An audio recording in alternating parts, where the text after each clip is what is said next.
बिस्मिल्लाहिर्रहमानिर्रहीम इन्नल हम्दुलिल्लाह नहमदुहु व नुसल्ली अला रसूलिहिल करीम अम्मा बाद फ़अऊज़ु बिल्लाहि मिनश शैतानिर रजीम बिस्मिल्लाहिर्रहमानिर्रहीम इक़रा बिस्मि रब्बिकल्लज़ी खलक़ खलक़ल इंसाना मिन अलक़ इक़रा व रब्बुकल अकरम अल्लज़ी अल्लम बिल क़लम अल्लमल इंसान मा लम यअलम।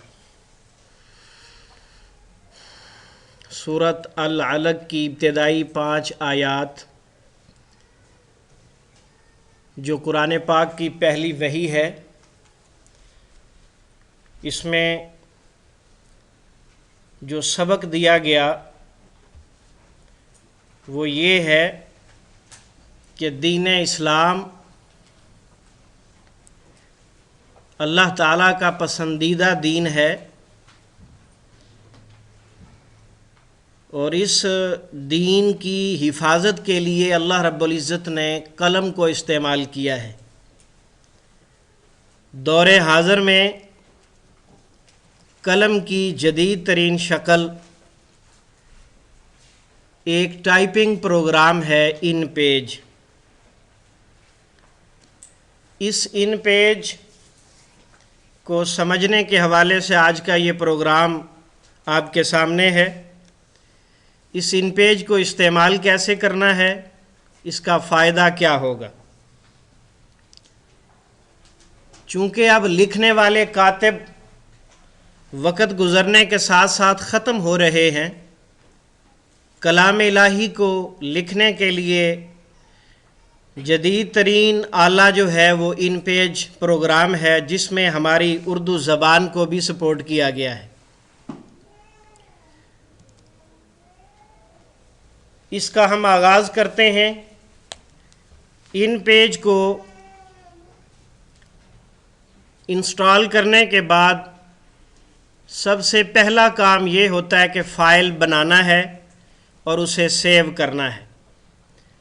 जब इसे आप स्टार्ट कर लेंगे तो सबसे पहली स्क्रीन जो आपको नज़र आएगी वो कुछ ऐसी होगी।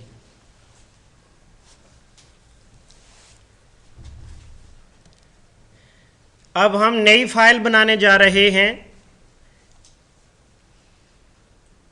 ये कोने में सबसे ऊपर फाइल लिखा हुआ है, तीर के साथ इशारा किया गया है।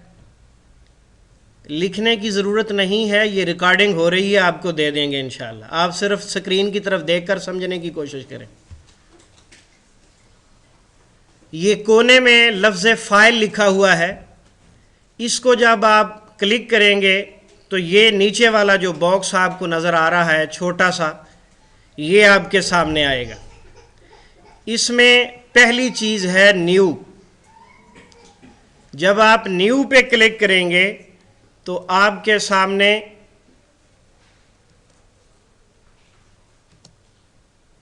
एक ऐसा बॉक्स आएगा, न्यू डॉक्यूमेंट। ये न्यू डॉक्यूमेंट जो है, इसमें बहुत सारी चीज़ें हैं जो समझने से ताल्लुक़ रखती हैं। इनमें सबसे पहली चीज़ जो हमने डिसाइड करनी है अपनी फ़ाइल बनाने से पहले, वो है आपने सफ़े का साइज़ क्या रखना है। ये आप देख लें, सबसे ऊपर न्यू डॉक्यूमेंट में पेज लिखा हुआ है। इस पेज के नीचे A4 नज़र आ रहा है। ये A4 जो है ये आम पेज होता है और अमूमन हमारे यहाँ जो प्रिंटर अवेलेबल होते हैं उनमें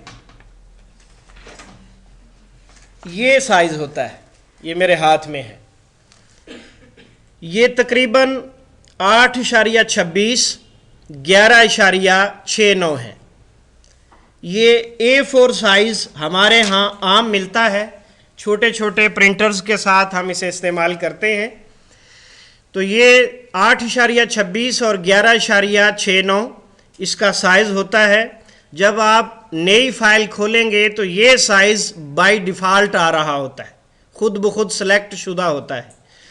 और अगर आप, ये मेरी माउस की हरकत नज़र आ रही है साथ साथ, इस पर ज़रा गौर रखिएगा। ये A4 के बराबर में छोटा सा ब्लैक एरो है। इस एरो पर आप क्लिक करेंगे तो मुख्तलिफ बने बनाए साइज़ों की फहरिस्त खुल जाएगी। उसमें लेटर साइज़ भी है जो कि A4 साइज़ से थोड़ा सा बड़ा होता है, वो होता है 8.5-11। तो इस तरह एक लीगल साइज़ होता है जो आमतौर पर फ़ोटोकॉपी मशीन वाले वो बड़े साइज़ पे फ़ोटोकॉपी करके देते हैं, वो लंबाई में ज़्यादा होता है थोड़ा सा। तो ये सारे साइज़ और इस जैसे और मुख्तलिफ साइज़ जो है वो इस तीर को क्लिक करने के बाद यहाँ से इसमें से बाहर आ जाएंगे। आप अपने मुतलका ज़रूरत जिसकी हो वो उसे सिलेक्ट कर लें।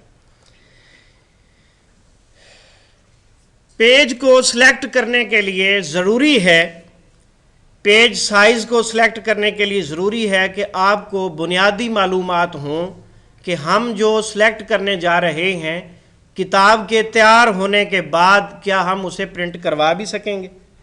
ऐसा ना हो कि पूरी किताब आप तैयार कर लें और बाद में पता चले कि आपका पेज साइज़ आउट है, सारी सेटिंग दोबारा करनी पड़ेगी। तो इस परेशानी से बचने के लिए आपको कुछ बुनियादी मालूमात देने जा रहे हैं। प्रिंटिंग पेपर साइज़, मार्केट में जब प्रिंटिंग होती है तो इस छोटे पेपर पे नहीं होती। जो बड़ी किताबें छापी जाती हैं, जो आमतौर पर हम कुरान पाक को लेते हैं बाज़ार से, मुख्तलिफ इस्लामी किताबें लेते हैं, वो इस छोटे पेपर पर प्रिंट नहीं होते। इस जैसी बड़ी शीटें होती हैं जिसका साइज़ 20x30 इंच होता है। अब आपको बाकायदा इसकी शक्ल दिखाते हैं। ये देखिए 20x30 की ये शीट आपके सामने है। आम तौर पर जो किताबों के साइज़ होते हैं वो 20-30 में से निकलते हैं या जो है वो 23-36 में से निकलते हैं। 23-36 का साइज़ आपको बाद में दिखाते हैं। 20-30 में जो आम किताबें होती हैं उसमें सबसे छोटा साइज़ ये मेरे हाथ में है, ये 32वां साइज़ कहलाता है।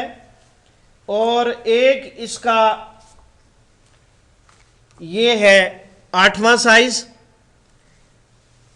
और इस तरह का एक और है, ये 16वां साइज़ है, और इसके बाद ये 32वां साइज़ आता है। ये 20-30 में से है। मज़ीद आपको बताते हैं।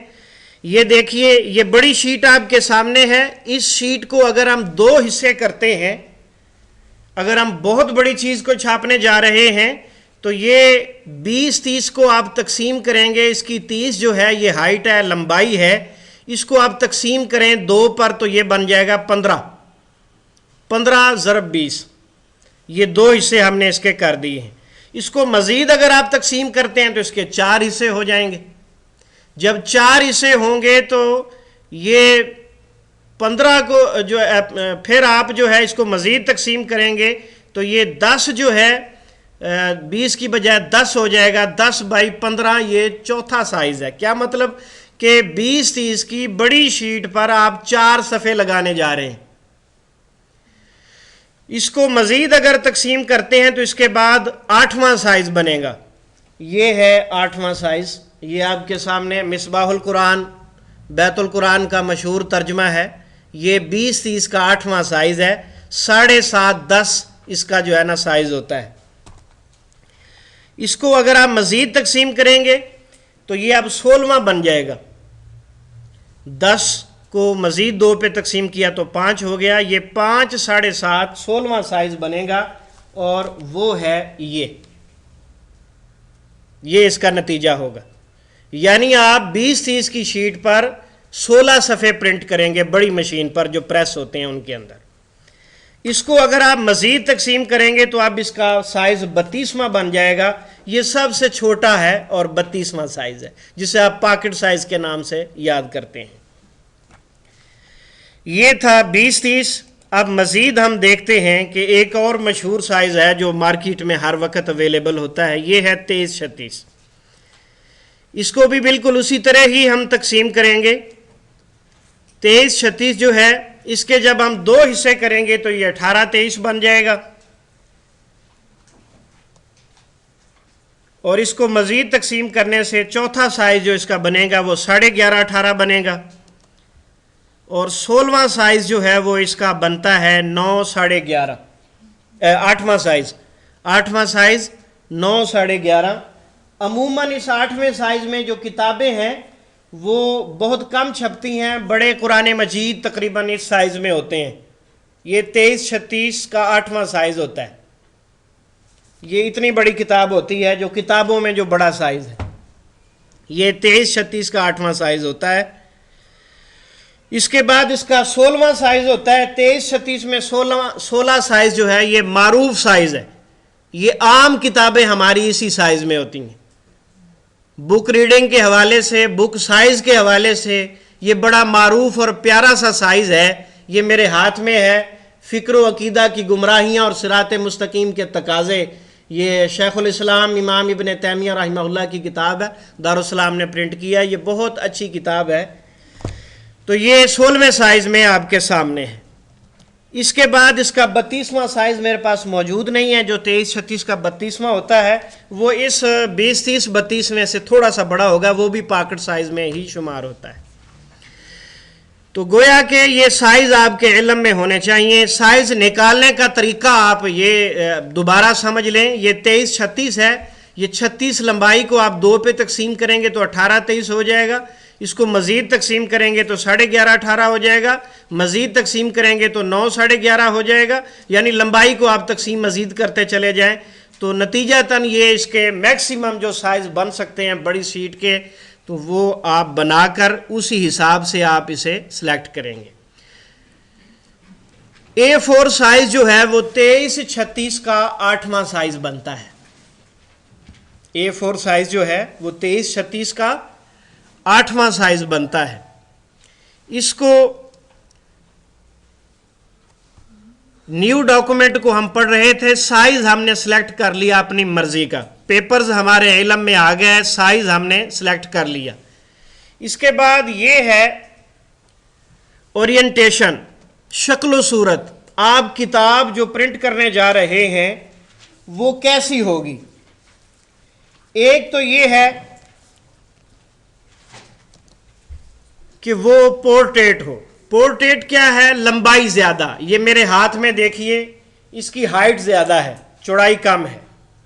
ये है पोर्ट्रेट। अमूमन किताबें ऐसी ही होती हैं। और बाज़ औक़ात ऐसा होता है कि किताबें लंबाई की बजाय चौड़ाई में होती हैं। ये मेरे सामने किताब है, basic दुआज़ for children's, Al Falah publication से प्रिंट की है। ये अगर आप किताब देखें तो ये लंबाई की बजाय चौड़ाई में है। ये लैंडस्केप चौड़ाई वाला साइज है। किताब आप जब इसका सफ़ा सिलेक्ट करने जा रहे हैं तो दोनों में से एक चीज़ यहाँ बतानी ज़रूरी होती है। पोर्ट्रेट ऑटोमेटिक सिलेक्ट शुदा होता है, क्योंकि अमूमन ऐसा ही ज़रूरत होती है और इसी तरह ही इंसान को ज़रूरत होती है। लेकिन बाज़ औक़ात ज़रूरत पड़ जाती है लैंडस्केप की, तो चौड़ाई ज़्यादा करने की सूरत में आप नीचे वाले खाने के अंदर क्लिक कर देंगे तो साइज़ जो है वो बदल जाएगा। इसके बाद इसके नीचे जो चीज़ लिखी हुई है ये है पेजेस। ये पेजेस जो है मतलब ऑटोमेटिक जो है, आप जो फाइल बनाने जा रहे हैं उसका आपको एक पेज मिल रहा है, एक पेज। जैसे ही वो आप फिल कर लेंगे टाइप करके तो मज़ीद अगले सफ़े पे ऑटोमेटिक चला जाएगा। अगर आप चाहें तो डायरेक्ट यहाँ से 100 सफ़ा खोल लें, 200 सफ़ा खोल लें, आपकी मर्ज़ी। उसके बाद जो अहम काम होता है फाइल बनाने में वो होता है मार्जिन्स। पेज तो आपने सेलेक्ट कर लिया A4, इसमें जो मार्जिन्स हैं यानी आपका जो लिखा हुआ मैटर है, मिसाल के तौर पर आपको मैं ये दिखाऊं, ये देखिए, ये बॉर्डर के बाहर जो है सफ़ेद जगह बची हुई है चारों तरफ से, बॉर्डर से बाहर सफ़ेद जगह, इसे मार्जिन कहते हैं, इर्द गिर्द की खाली जगह। ये किताब की खूबसूरती और हुस्न में इजाफा करती है और किताब के हुस्न में इसका बहुत ज़्यादा हिस्सा होता है। तो इसको बड़ा सोच समझ के रखना चाहिए। अमूमन अगर बड़ा साइज है तो 1 इंच मार्जिन रखा जाता है, जैसे ये है 1 इंच से 1.25 इंच, 1 इंच से 1.25 इंच मार्जिन रखा जाएगा, ये बड़ी किताबों में। और जो छोटी किताबें होती हैं जैसे ये वाली हैं, इसमें आप आधा इंच भी रख सकते हैं, आधे इंच से थोड़ा भी रख सकते हैं। तो ये आप जैसा आपको खूबसूरत लगे वैसे आप करते जाइएगा। इसमें ये मार्जिन्स में आप देखें, लेफ्ट साइड अलग से दी हुई है, राइट अलग से दिया है, टॉप अलग से दिया है और बॉटम अलग से दिया है। तो ये आधा आधा इंच तो बाय डिफॉल्ट इसमें लिखा हुआ आ रहा है, लेकिन अगर आप किताब बनाने जा रहे हैं तो उसमें फिर आप अपनी मर्जी से पौना इंच यानी या इशारिया 75, इशारिया 80, इशारिया 95 या पूरा 1 या इससे भी ज़्यादा जितना आप रखना चाहें वो यहाँ पर आप टाइप करके मज़ीद लिख लेंगे। इसके बाद है नीचे डायरेक्शन कि आप फाइल में जो टाइप करना चाहते हैं वो कौन सी ज़ुबान है। वो अगर उर्दू ज़ुबान है, अरबी ज़ुबान है तो वो राइट से लेफ़्ट, दाएं से बाएं तरफ लिखी जाएगी। उसके लिए आप इसको राइट टू लेफ़्ट नीचे क्लिक करेंगे। और अगर आप इंग्लिश टाइप करना चाहते हैं या कोई और इस जैसी मिलती ज़ुबान टाइप करना चाहते हैं तो उसके लिए लेफ़्ट टू राइट जो है वो आप क्लिक करेंगे। इसके बाद अगली चीज़ जो पूछी जाती है नई डॉक्यूमेंट बनाते हुए वो है कॉलम्स। आमतौर पर किताबों में तो कॉलम्स नहीं होते, जो इस्लामी रिसाले होते हैं उनमें 3 कॉलम भी होते हैं, 4 भी होते हैं, और अखबारात में तो माशाल्लाह 8 भी होते हैं और इससे ज़्यादा भी लोग बना लेते हैं। तो वो थोड़ी जगह में ज़्यादा लिखने के लिए और अपने लिखे हुए के मुख्तलिफ हिस्से बनाने के लिए ये कॉलम इस्तेमाल होते हैं। इस वक्त कॉलम वाली जो है वो मैं शायद कोई चीज़ ला नहीं सका साथ, ये है मिसाल के तौर पर यही देख लें आप, ये अंग्रेज़ी में लिखा हुआ है 3 कॉलम है, ये 3 कॉलम बने हुए हैं। तो ये कॉलम जो है जितने आप चाहें, बाय डिफ़ॉल्ट 1 आ रहा है और इसको ज़्यादा भी किया जा सकता है। इसके बाद जो दूसरी चीज़ मुत्तसिल इसके नीचे है वो है गुटर। गुटर जो है ये 2 कॉलमों का दरमियानी फासला होता है। 3 कॉलम बनाए हुए हैं ना, तो सेंटर वाला जो कॉलम है उसके दाएं और बाएं दोनों तरफ थोड़ा सा फासला छोड़ेंगे ताकि लिखाई जो है, टाइपिंग जो है वो एक दूसरे के अंदर मिक्स ना हो। तो इस मिक्सिंग से बचाने के लिए ये इशारिया 167 यानी 167 जो है ये इतना बाय डिफ़ॉल्ट आ रहा होता है। इसको आप बढ़ा भी सकते हैं, 0.2 कर लें, 0.2 से ज़्यादा कर लें, इससे कम करना चाहें तो कम कर लें, जितनी आपकी ज़रूरत है वो आप इसे कर सकते हैं। इसके बाद नीचे जो है वो ऑटोमेटिक टेक्स्ट बॉक्स जो है वो लगा हुआ है, इसके ऊपर गुड लगा हुआ है, इसे लगा रहने दीजिए। और उसके बाद ये सबसे नीचे जो है सेव एज डिफ़ॉल्ट लिखा हुआ है। सेव एज डिफ़ॉल्ट क्या चीज़ है? इसका मतलब ये है कि जो आपने सेटिंग की है नई फाइल को बनाने के लिए, अगर ये आपकी सेटिंग ऐसी है कि जब भी आप नई फाइल बनाना चाहेंगे और आपको इसी की ज़रूरत है, अमूमन जैसे अखबारात वाले होते हैं उन्हें 8 कॉलम की ज़रूरत होती है, तो उन्होंने यहाँ पर 8 कॉलम ऊपर सेट किए होते हैं और सेव एज डिफ़ॉल्ट का बटन दबा देते हैं तो ये सेटिंग हमेशा के लिए महफूज हो जाती है। जब भी आप न्यू फाइल खोलेंगे तो आपकी सेटिंग उसी वक्त आपको मिल जाएगी, वरना जो बाय डिफ़ॉल्ट सेटिंग इसकी है वही आती रहेगी जो आपको नज़र आ रही है। इसके बाद आपका ये काम मुकम्मल हो गया। अब आप ओके प्रेस करेंगे तो आपकी फाइल खुल जाएगी।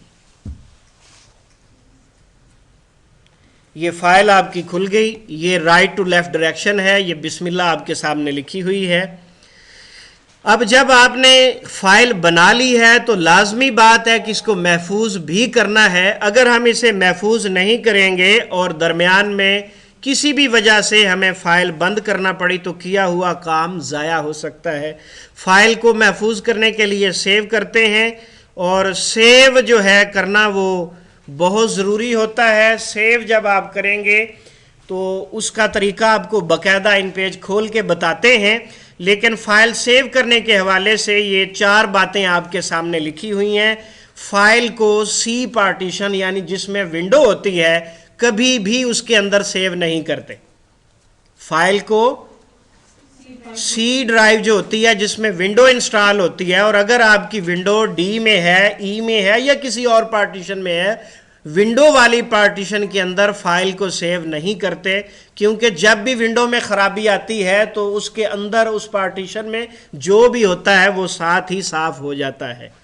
नंबर 2, माई डॉक्यूमेंट। अमूमन जब आप फाइल सेव करते हैं तो जहां वो एड्रेस आपको बताती है वो माई डॉक्यूमेंट का होता है, ये ऑटोमेटिक सिलेक्शन इसकी होती है। तो माई डॉक्यूमेंट जो है वो सी यानी विंडो वाली पार्टीशन के अंदर का हिस्सा है, तो इसका मतलब है आप वहां जो भी रख रहे हैं वो खतरे में है। या तो ये है कि आप अपना वो फोल्डर चेंज कर लें, सी से उठाकर डी में, ई में या कहीं और ले जाएं, या जो है आप वहां पर फाइल सेव ना करें। तीसरी बात, डेस्कटॉप जो है, जो मेन मेन्यू होती है कंप्यूटर खोलने के फौरन बाद, ये मेन जो फाइलें और आइकन्स आपके सामने नज़र आ रहे होते हैं, ये सब डेस्कटॉप पर होते हैं। और डेस्कटॉप जो है ये भी सी यानी विंडो का हिस्सा है। यहाँ डेस्कटॉप पर आप जो भी फाइल रखेंगे वो किसी भी लम्हे ज़ाया हो सकती है। लिखने पे जोर ना दें, समझने पे जोर दें। आपको बताया है रिकॉर्डिंग हो रही है, एक एक लफ्ज़ जो बोल रहा हूं वो भी और जो आप देख रही हैं वो भी रिकॉर्ड हो रहा है। ना परेशान हो आप, और समझने वाली कोशिश करें जो आपको समझने की ज़रूरत है। लिखते हुए इंसान समझता नहीं है। जो दोबारा बताने लगा हूं, फाइल को सेव करते हुए डी में सेव करें, ई में सेव करें या किसी और पार्टीशन में सेव करें। फाइल को सी में या विंडो वाली पार्टीशन में सेव नहीं करना, माई डॉक्यूमेंट में सेव नहीं करना, डेस्कटॉप पर सेव नहीं करना, और किसी और पार्टीशन में जो महफूज होती है सी के अलावा उसमें आप इसे सेव करेंगे। और काम के दौरान वक्फे वक्फे से बार बार सेव करते रहें। ये अपनी आदत बना लें, वरना किसी वक्त भी आपका किया हुआ काम ज़ाया हो सकता है।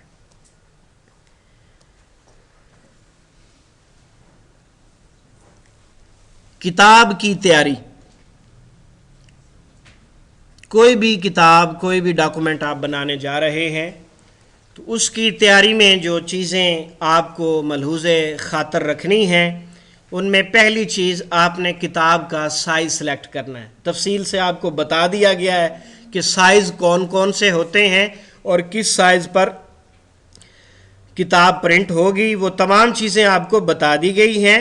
उसके बाद जब आपने साइज़ सेलेक्ट कर लिया तो फिर जब आपने टाइपिंग शुरू करनी है तो स्टाइल शीट में करनी है। स्टाइल शीट क्या है, कैसे बनती है और ये इसका तरीक़ाकार क्या है, ये सारी चीज़ें आपको हम बाद में इंशाल्लाह बताएंगे। और तीसरी चीज़ है ऑटोमेटिक फ़हरिस्त बनाना। जब किताब लिखी जाती है तो यकीनन उसकी फ़हरिस्त भी बनाना पड़ती है। अमूमन लोग किताब लिखने के बाद उसकी फ़हरिस्त मुरतब करते हैं और वो किताब को देख देख कर एक एक सफ़ा जो है वो उलट उलट कर सुर्खियाँ नोट कर रहे होते हैं और सफ़े नंबर नोट कर रहे होते हैं। और इसके साथ साथ जो है वो बाज़-औक़ात गलती का इम्कान भी होता है कि सुर्खी किसी और सफ़े पर है और सफ़ा नंबर कुछ और लिख दिया। इस किस्म के मामलात भी हो जाते हैं। इन पेज के अंदर ये एक बाकायदा सहूलत मौजूद है। इसका तरीक़ाकार आपको इंशाअल्लाह नेक्स्ट प्रोग्राम में बताएंगे कि ऑटोमेटिक फ़हरिस्त कैसे बनती है। चौथी बात जो किताब की तैयारी के साथ ताल्लुक़ रखती है, ये अमूमन ये थीसिस जो यूनिवर्सिटीज़ के अंदर लिखे जाते हैं एमफिल और पीएचडीज़ के वगैरह के लिए, तो उसमें जो है जो नाम इस्तेमाल हुए होते हैं, बुल्दान, शहर और बुक्स वगैरह के नाम, हवाला जात और इस किस्म की चीज़ें, तो वो अमूमन ये होता है कि इस किताब का नाम किस किस सफ़े पर आया है वो भी लिखें, फ़लाँ मुसन्निफ़ का नाम किस किस सफ़े पे आया है वो सफ़ा नंबर भी बताएं। तो इस तरह ये फ़हरिस्तें बनाना बहुत मुश्किल हो जाती हैं। तो ये सारे सिलसिले जो हैं वो इसके अंदर इंशाअल्लाह आपको बताए जाएंगे। और पाँचवीं चीज़ जो है वो किताब की तैयारी के हवाले से कहीं जो है इसके अंदर टेबल भी इंसर्ट करना पड़ जाता है, तो ये भी एक अलग चैप्टर है, इंशाअल्लाह इसके मुतल्लिक भी आपको बताएंगे इंशाअल्लाहुल अज़ीज़। तो अभी आपको पहले जो है हम इंशाअल्लाहुल अज़ीज़ इन पेज की बाकायदा प्रैक्टिस करवाते हैं। ये इंस्टॉल जो है वो तो इसमें कोई मुश्किल नहीं है। टाइम अभी है, बस ख़त्म होने वाला, अज़ान आने वाली है थोड़ी 10 मिनट तकरीबन कोई 6-7 मिनटों बाद। तो ये इन पेज जो है ये हम इन पेज प्रोफेशनल इस्तेमाल करते हैं। ये इन पेज हमने ख़ुद इंडिया से बनवाया है। ये 2003 में इसका ऑर्डर दिया गया था और 2008 अगस्त में ये पहली मर्तबा रिलीज़ हुआ है। और इन पेज के अब तक जो है वो 3 के बाद 11 वर्जन्स आ चुके हैं। ये आपके सामने वर्जन 3.11 इंस्टॉल है। तो इन पेज में जो आपको बताया है, ये सबसे पहले कोने में ये फ़ाइल है, फ़ाइल में ये न्यू है। ये जब आपने न्यू किया तो ये देख लें वही सारी चीज़ें आ चुकी हैं। ये पेज में आप ये देखिए, ये सबसे ऊपर A4 है, फिर B4 है, फिर B5 है और इसी तरह के और बहुत सारे साइज़ हैं। और ये सबसे ऊपर जो है वो लेटर साइज़ है, फिर जो है ये इसमें लीगल साइज़ भी है। तो बहरहाल इसमें जो है वो ऑटोमेटिक ये साइज़ होता है। ये ओरिएंटेशन है इसकी और ये इसके पेजेस हैं। मसलन इसको आप 10 पेजेस कर लें, 07 टाइप कर लें। ये मार्जिन है, इसके साथ आप मज़ीद मार्जिन ऐड कर सकते हैं। मिसाल के तौर पर ये है #5, तो इसको हम कर लेते हैं #75। ये लेफ़्ट से हमने कर लिया, राइट से भी हम इतना ही कर देते हैं। और टॉप से जो है अमूमन थोड़ा सा 0.2 ज़्यादा रखा करते हैं, इसलिए पूरा 1 कर देते हैं उसे। और बॉटम पर भी जो है वो #75 आप कर दें। ये देखें। और कॉलम जो है ये हमारे पास इस वक्त ऑटोमेटिक एक है और हमें इस वक्त ज़रूरत भी 1 की है। डायरेक्शन जो है वो हमारी राइट टू लेफ़्ट चलेगी इंशाल्लाह। इसको अगर हम यही साइज़ रखना चाहते हैं तो ठीक है, ये तो ऑटोमेटिक आ रहा है। अगर कोई ऐसा है, कोई और बनाना है तो सेव एज़ डिफ़ॉल्ट करके मुस्तकिल सेव कर लें। ओके करेंगे तो ये आपके सामने फ़ाइल आ गई। इसमें अब आपने टाइप करना शुरू कर दिया। ये देखें, ये बिस्मिल्लाह आपने लिखा है जी, करते हैं। ये मैक्सिमम यहाँ इतना ही नज़र आ सकता है। तो इस फाइल को अब हमने सेव करना है। सेव करने के 2 तरीके होते हैं। एक तो ये है कि फ़ाइल के अंदर सेव की ऑप्शन होती है, ये नज़र आ रही है। इस सेव के बटन को आप दबाएंगे तो लास्ट आपने जो सेव किया होगा जिस जगह पर, यहाँ या तो वहाँ ले जाएगा या बाय डिफ़ॉल्ट माई डॉक्यूमेंट में ले जाएगा, जैसे ये है। तो इसको अमूमन आपने जो है वो डी में, ई में, जहाँ भी आपने कोई काम का डाटा रखा हुआ है वहाँ आपने इसे सेव करना है। ये यहाँ से जो है ना, ये सबसे ऊपर सेंटर में नज़र आ रहा है ना जी, ये पूरा माई कंप्यूटर जो है इसके अंदर आ जाता है। जितनी ड्राइव्स हैं, पार्टीशनें हैं, वो सारी आपके सामने आ जाती हैं। अब मैं ये ई में चला गया हूँ और ई में आप चाहें तो नया फ़ोल्डर बना लें। मिसाल के तौर पर ये नज़र आ रहा है, ये दाईं जानब ये क्रिएट न्यू फ़ोल्डर लिखा हुआ है। ये न्यू फ़ोल्डर मैंने बनाया, इसका कोई भी आप नाम लिख लें। ये मैंने इसका नाम रख दिया। अब आप इसको एंटर करें, इसके अंदर चले जाएं और ये है फ़ाइल नेम, नीचे ये सामने फ़ाइल नेम। तो यहाँ आप इसका कोई भी नाम जो किताब का आप देना चाहें वो दे दें और ये सेव का बटन दबा दें। अब ये फ़ाइल आपकी सेव हो गई। इसके अंदर आप जो भी काम करेंगे वो सेव होता चला जाएगा। और सेव करने के लिए Ctrl+S करेंगे। अगर Ctrl+S नहीं करना तो ये फ़ाइल से जाकर सेव कर दें। Ctrl+S इसकी शॉर्ट की है। जब काम मुकम्मल कर लिया, सेव करके ये दाईं जानब क्रॉस लगा हुआ है, इसको यहाँ से बंद कर दें। ये फ़ाइल आपकी महफूज हो गई, कहाँ, जहाँ आपने रखी है। अब आप दोबारा ज़रूरत पड़ी है इसे खोलने की, तो फ़ाइल में आकर ये एग्ज़िट के नीचे जो है, ये सबसे पहली चीज़ जो है वो आपकी वही होगी जो आपने लास्ट बंद की है। ये अभी जो मैंने फ़ाइल बंद की है ये ऊपर आ गई है। 7-8 फाइलें और भी नीचे नज़र आ रही हैं जो ऑटोमेटिक खुली हैं पहले से, कि पहले इससे पहले वो बंद की गई हैं। तो वो यहाँ 7-8 की मेमोरी में 7-8 इसकी मेमोरी में मौजूद होती हैं। तो ये देखें, आप यहाँ से खोल लें फ़ाइल तो ठीक है। अगर यहाँ से नहीं खोलना तो फिर ऐसा करें, फ़ाइल में जाकर ओपन में जाएं। ओपन में जाएंगे तो बाज़-औक़ात तो फ़ाइल सामने पड़ी होती है, बाज़-औक़ात सामने नहीं होती। अगर सामने ना हो तो फिर यहाँ से जाकर माई कंप्यूटर में अपने मुतलका पार्टीशन में जाएं। मिसाल के तौर पर ये मैं ई में आया, ई के अंदर ये ए वाला हमारा फ़ोल्डर है, इसके अंदर गया और ये हमारी फ़ाइल है, यहाँ से हमने इसको ओपन कर लिया। ये फ़ॉन्ट के मिस होने का कोई मैसेज दे रहा है, इसको ओके करते हैं तो ये फ़ाइल आपकी खुल गई। ये था इसका इब्तदाई काम। और इसके मुतल्लिक़ कुछ और चीज़ें हैं जो फ़ाइल किताब के हवाले से ज़रूरी हैं, जो मैंने आखिर में आपको बताई हैं, वो इंशाअल्लाहुल अज़ीज़ नमाज मगरिब के बाद वाले लेक्चर में होंगे। सुब्हानकल्लाहुम्मा व बिहम्दिका अशहदु अल्ला इलाहा इल्ला अंता अस्तगफिरुका व अतूबु इलैक।